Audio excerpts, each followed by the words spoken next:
The moment I stepped back into my family's home, the stench of disbelief clung to the walls like the remnants of a long-forgotten nightmare.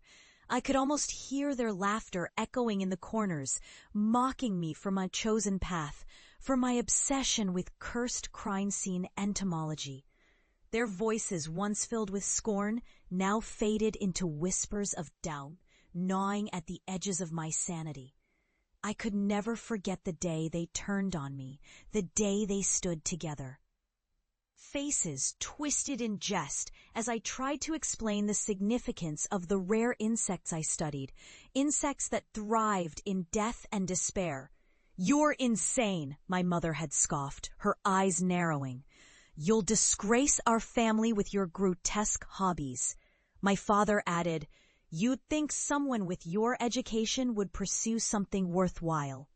My brother's laughter still rang in my ears, a cruel reminder of their failure to see the truth. Those words burned deeper than any physical wound.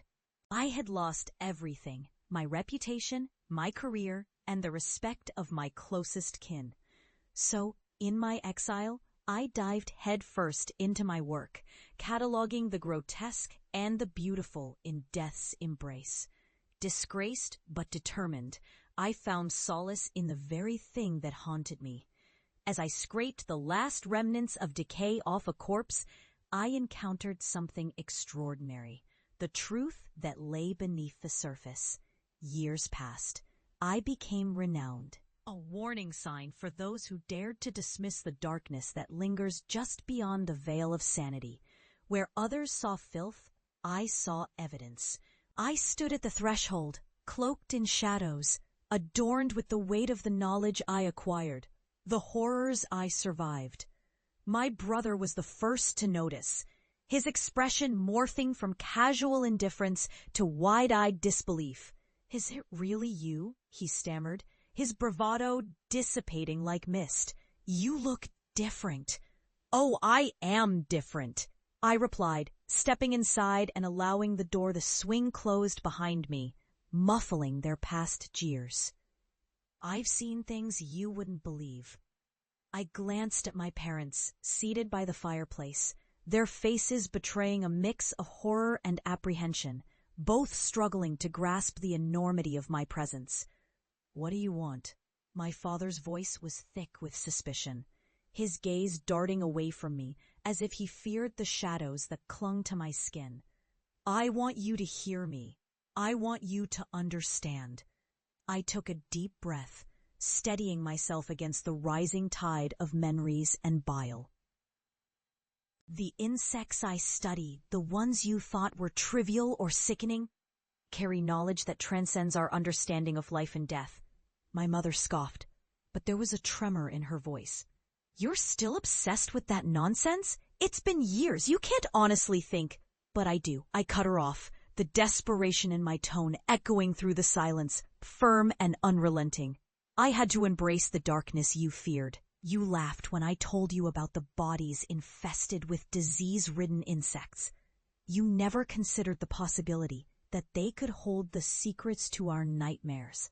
Then I reached into my satchel, the leather worn and cracked, producing a polished glass jar sealed tightly. The contents inside skittered and pulsated with life.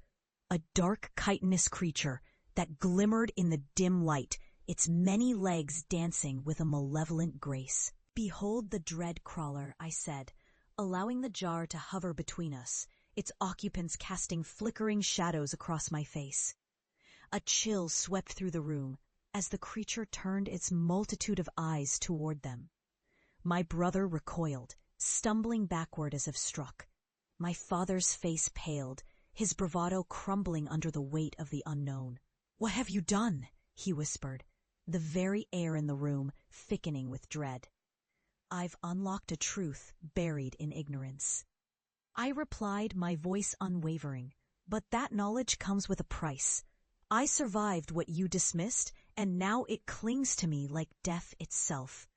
You wanted nothing to do with my world? Look what you've invited in." With a flick of my wrist, I opened the jar, and the dread crawler spilled forth, a chaos of legs and whispered secrets.